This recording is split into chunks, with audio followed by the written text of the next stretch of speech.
और बहुत जल्द मैं कहा कि देश में सबसे पहला राज्य झारखंड बनेगा जो पेशा का हूबहू नियमावली बनाकर आदिवासियों के लिए सिर्फ दिखावा करते हैं, ढोंग करते हैं, घड़ियाले आंसू बहाते हैं। नमस्कार, इस टी न्यूज देख रहे हैं आप और मैं हूं आपके साथ गौरी रानी।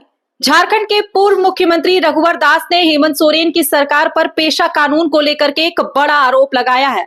उनका कहना है कि विदेशी धर्म मानने वालों के दबाव में हेमंत सोरेन की सरकार पेशा कानून लागू नहीं कर रही है। अगर पेशा कानून लागू होगा तो हेमंत सोरेन की सरकार समय से पहले ही चली जाएगी। तो इसी खास मुद्दे पर बातचीत करने के लिए हमारे साथ कोलोबीड़ा के विधायक है नमन विक्सल कोंगारी। सर, आपका एसडी न्यूज में बहुत स्वागत है। बहुत बहुत धन्यवाद।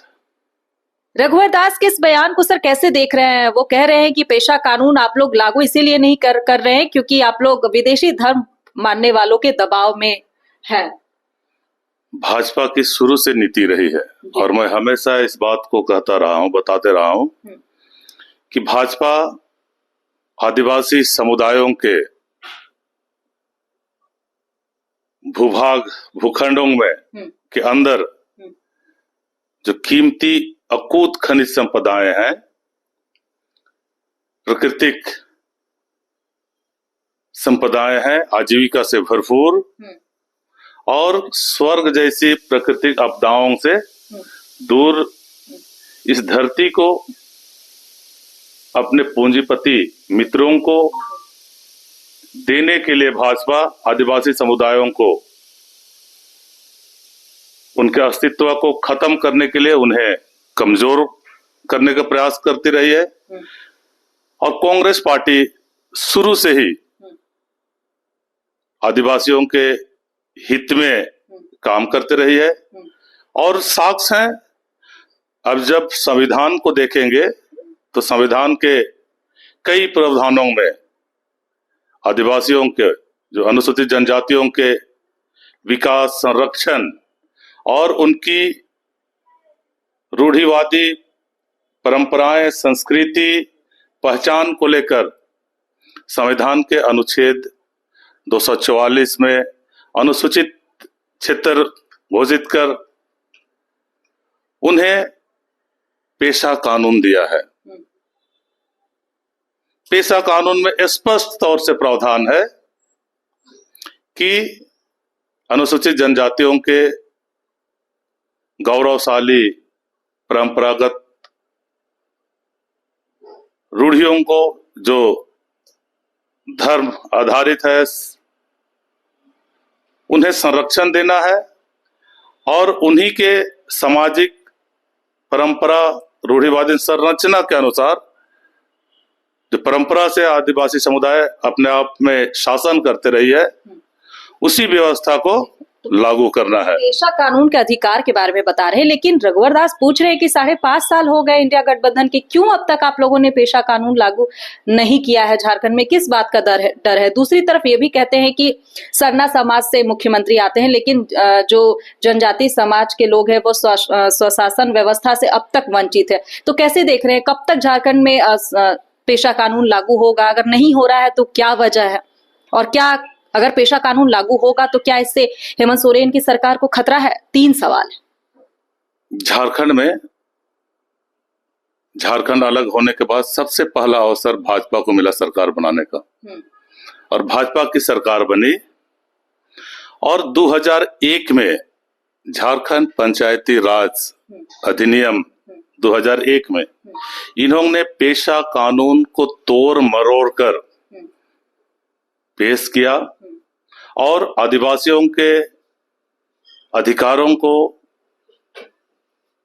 आजीविका के साधनों को, उनके परंपराओं को, उनके जमीनों को ये लोग पूंजीपतियों को देने का साजिश रचा था। और झारखंड राज्य में 18 साल उनका शासन रहा। हमारी सरकार आई है और हम आदिवासी समुदायों के अगुओं से, सामाजिक अगुओं से हम राय ले रहे हैं। हम एक्टिविस्टों से जो आदिवासियों को लेकर काम करते हैं, वैसे आदिवासी बुद्धिजीवी कई मंच हैं जिनसे हम राय ले रहे हैं और हम सेमिनार भी कर रहे हैं। और बहुत जल्द पूरे देश में झारखंड ही एक ऐसा राज्य होगा जो पेशा कानून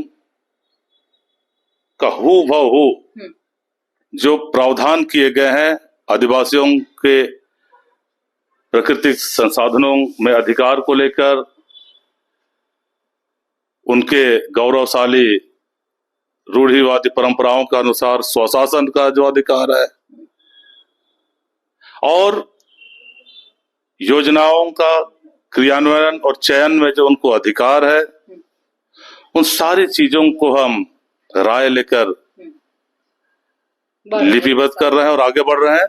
और बहुत जल्द मैं कहा कि देश में सबसे पहला राज्य झारखंड बनेगा जो पेशा का हूबहू नियमावली बनाकर यहाँ के लोगों को देगी और उन्हें संरक्षण देगी, अधिकार देगी और प्राकृतिक संसाधनों को भी सुरक्षा उसी अनुरूप होगा और पर्यावरण का भी संरक्षण उसी अनुरूप होगा। एक और सवाल है इसी में कि रघुवर दास ने जो आरोप लगाया पेशा कानून को लेकर कि आप लोग लागू नहीं कर रहे हैं, लागू करेंगे तो आप लोगों की सरकार हो सकती है कि गिर जाए। दूसरी तरफ ये भी है कि वो कह रहे हैं कि जनजाति समाज के जो लोग हैं वो स्वशासन व्यवस्था से वंचित हो रहे हैं सरना मुख्यमंत्री होने के बावजूद। भाजपा शुरू से ही आदिवासियों का हितैषी होने का ढोंग करते रही है और आदिवासियों के लिए घड़ियाली आंसू बहाते रही है।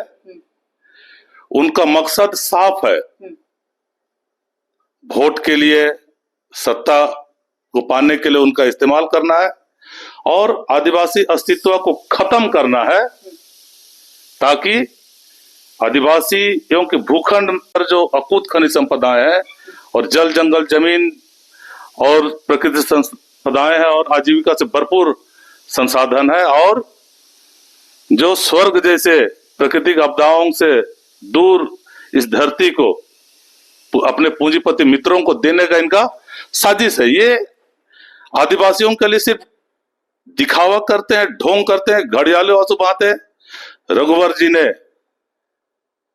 इनके जमीनों को पूंजीपतियों को देने के लिए संशोधन CNTSPT में लाने का प्रयास किया था।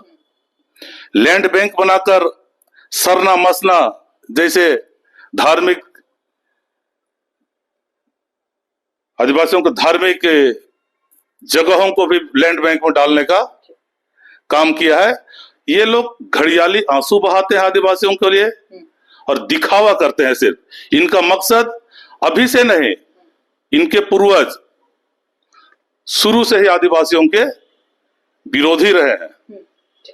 आदिवासियों को इन्हीं से खतरा रहा है, नहीं तो ये भूखंड तो आदिवासी बहुल भूखंड था। तो झारखंड के ज्वलंत मुद्दों में शामिल पेशा कानून को लेकर हमारे साथ खास बातचीत कर रहे थे कांग्रेस के विधायक नमन विकसल कोंगाड़ी, जिन्होंने कहा कि बीजेपी कभी भी आदिवासियों की हितैषी नहीं रही है। आदिवासियों के बारे में अगर किसी ने सोचा है तो वो सिर्फ इंडिया गठबंधन की सरकार सोच रही है और आदिवासियों के हित को लेकर इंडिया गठबंधन की सरकार आगे भी बढ़ेगी। फिलहाल इस खबर में इतना ही, मुझे दीजिए इजाजत, नमस्कार।